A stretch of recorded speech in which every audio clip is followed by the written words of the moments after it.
Hello लोगोफोर बरायबाय बड' जब info YouTube चेनेलाव फिन खनसेबाव बिग आपडेट बेनो जाबाय आसाम स्टेटनि साख्रि ग्रेड 3 ओंखारदों पस्टआ 56 आरो बे डिपार्टमेन्टआ जाबाय आसाम एग्रिकालचारेल इउनिभार्सिटि एबा एग्रिकालचारनिफ्राय आरो एप्लाइ अनलाइन आरो लोगोसे बेनि एप्लाइआ सोलिगासिनो दङ लास्ट डेटआ जुननि 12 सिम थागोन दा मेल फिमेल बे पस्टआव इलिजिबल जागोन बोथ side only four Assam state दे लोगोफोर आसा खालामो नोंथांमोना भिडिअखौ जोबजासिम नायगोन लाइक कमेन्ट शेयार खालामदो आरो गोदानै फैदोंबा चेनेलाव साबस्क्राइब खालामना लाबानो जाबाय आरो बेनि जाबाय गभर्नमेन्ट जब एबा साख्रि अके दा गोबाव खालामा जों थांसै अफिशियेल साइटआव डिसक्रिप्शनाव लिंक दङ एप्लाइ प्रसेस नोंथांमोना नेक्स्टआव भिडिअ खालामगोन जायनो नोंथांमोना नांगौ एप्लाइ प्रसेस डकुमेन्ट सेक्सनाव येस होबानो जाबाय जाहाथे आं भिडिअ खालामनो हायो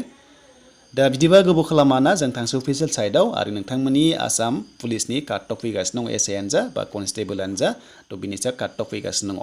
दा जों फैबा अफिशियेल साइटआव लिंकआ डिसक्रिप्शनाव दङ आरो बिनि एप्लाइआ सोलिगासिनो दङ आरो बे जाबाय आसाम एग्रिकालचारेल इउनिभार्सिटि जरहाटनिफ्राय फैदों नन टिचिं स्टाफनिफ्राय आरो बेयाव साख्रि ओंखारदों गासै भेकेन्सिया 56 दङ बोथ साइड मेल फिमेल अके थ' बिदिब्ला पिडब्लिउडि केन्डिडेट बेयावबो इलिजिबल जागोन नोंथांमोनाबो एप्लाइ खालामनो हायो दा जोङो फार्स्टआव जोङो रेजिस्टाराव क्लिक खालामबा जों रेजिस्टार खालामनानै एप्लाइआव थांनो हायो बेखायनो जों नांथ'ला जों नेक्स्टआव लाबोगोन दानिया जोङो एडभार्टाइज नायनोसै जोङो नटिफिकेशन्स जों बेयाव क्लिक खालामनाय लोगो लोगो जोङो डाउनलड खालामनो हायो आरो बिनि एप्लाइआ सोलिगासिनो दङ लोगोफोर सोलिगासिनो दङ लास्ट डेटआ 12 जुन अके थ' जोङो नटिफिकेशन बेयाव नायनोसै दा बेनो जाबाय अफिशियेल नटिफिकेशन बेयाव दंखाजोबो गासैबो पस्टआनो आरो बे पस्टआ जाबाय जुनियर एकाउन्टेन्ट दङ आरो लोगोसे एडमिनिस्ट्रेटिभ दङ आरो लोगोसे लेब एसिस्टेन्ट दङ ग्रेड 3 आव नोंथांमोना बे पस्टआव जायफ्रा इन्टारेस्टेड दङ एप्लाइ खालामनांगोन दानिया मोस्ट इम्परटेन्ट क्वालिफिकेशन बेसेबां नांगौ बे पस्टआव एप्लाइ खालामबा एचएस पास 10 पास एप्लाइ खालामनो हागोन गोबां कमेन्ट्स फैगोन दा बेखायनो नोंथांमोना भिडिअ नायदो जे जोंहा बेसेबां क्वालिफिकेशन थायोबा बे पस्टआव एप्लाइखौ खालामनो हायो अके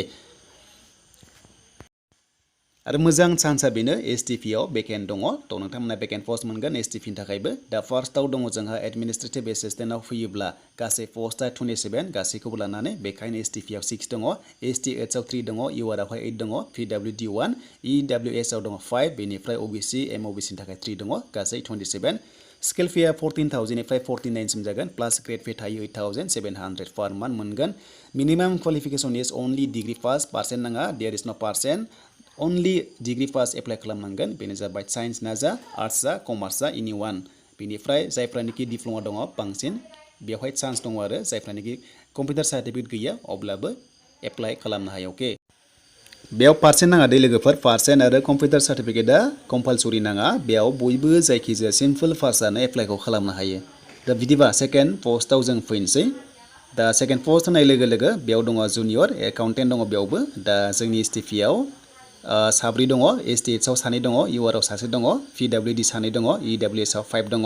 ओबिसि 3 दङ गासै 17 दङ स्केल फेया सेमान दङ क्वालिफिकेशन सेम जास्ट बेयाव डिग्री पास जानो एप्लाइ खालामनो हायो पार्सेन्ट नाङा एनि स्ट्रिम बेयाव एप्लाइ खालामनो हागोन जेरै कमार्स आर्ट्स साइन्स अके आरो जायफ्रा एकाउन्टेन्ट मावखानाय दङ बांसिन बेयाव चान्स मोनगोन आरो कम्पिउटार सार्टिफिकेट दङब्लाबो बेयाव बांसिन चान्स मोनगोन गैयाबाबो बे पस्टआव एप्लाइखौ खालामनो हायो अके बेनिफ्राय जों थांसै 3 नाम्बाराव दा बे जाबाय लेब एसिस्टेन्ट ग्रेड 3 आव एसटिपिआव 1 दङ बेनिफ्राय इउआरआवहाय साब्रै दङ गासै बेयावहाय दङ 12 आरो लोगोसे बेयाव एप्लाइ खालामबा दानिया आर्ट्सआ बेयाव हानाय नंला बेयाव हम साइन्स नङाबा डिग्री साइन्स खालामनाय जानांगोन जायखिजाया साइन्सनिफ्राय डिग्री पास नङाबा हम साइन्सनिफ्राय डिग्री पास अब्लानो बे पस्टआव एप्लाइखौ खालामनो हागोन दानिया बैसो बेसेबां नांगौ ना जों बेखौ नायनोसै फैदो दानिया आरो सिलेक्सन प्रसेसआ बोरै खालामगोन बाट बेयाव एग्जाम फिस दङ दै एसटिआव जोंनि एग्जाम फिसआ 250 बाट जेनेरेला 500 पे खालामनांगौ अनलाइन दा बुंदों लोगोफोर बेवहाय अनलाइन नङा दै अके बेवहाय माखासे दङ स' नाइनसै दा fees shall have to pay deposit by way of online आच्चा अनलाइन बेयाव अनलाइन जागोन थ' अनलाइन खालामनांगोन आरो बेयाव बैसोआ 18 निफ्राय जोंनि एसटिफ्रा